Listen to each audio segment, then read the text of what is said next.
Welcome to the Leverton Review. Actually, it's not called the Leverton Review, it's called Leverton on Everything. But I, Leverton, review literally everything in under 10 minutes on a daily basis. Today I'm going to review a true crime documentary series called Wild Crime. The intro of this series is quite deceptive. It makes you expect a sort of cops in the wilderness.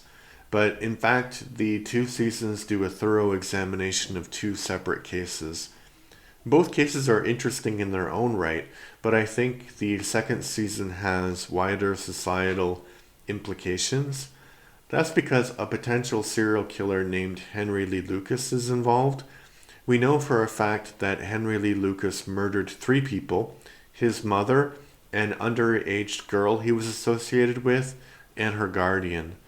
And the problem was when he was arrested for the second and third of these murders, he started confessing to many more murders.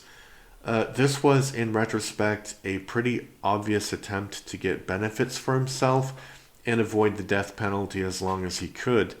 But it also stems from the fact that there may have been a misunderstanding when he was booked with a crime. The judge said, do you understand that you are being charged with murder?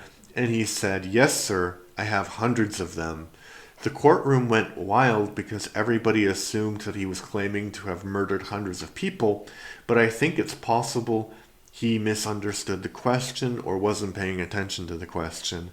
He may just have had hundreds of charges against him, and that's what he meant, which is more realistic. Serial killers aren't as bright as people think they are, but even by these not very high standards, Henry Lee Lucas just seemed not intelligent enough to commit these crimes.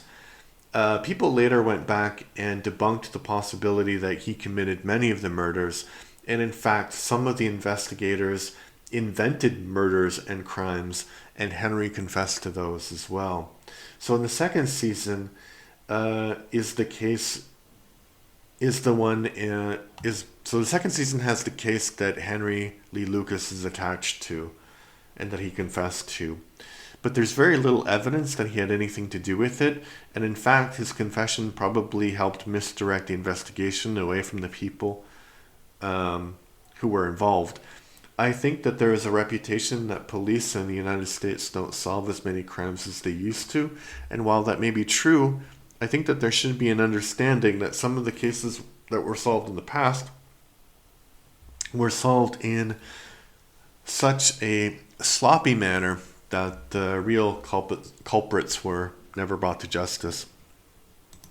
So, yeah, that's something that I've been talking about on this podcast, if you've been listening for a while, is this true crime, when you start to actually analyze the things, you can see a lot of patterns.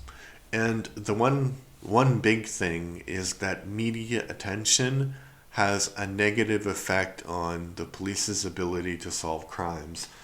And in this case, I don't think it's particularly the media's fault. They have this guy that they think is a serial killer, and he's confessing to a bunch of crimes, and that kind of muddies the waters a bit, right? Because you can't investigate everything if you're the police. You need to investigate the most reasonable suspicions of yours. So they got distracted by this Henry Lee Lucas thing, and they destroyed that investigation.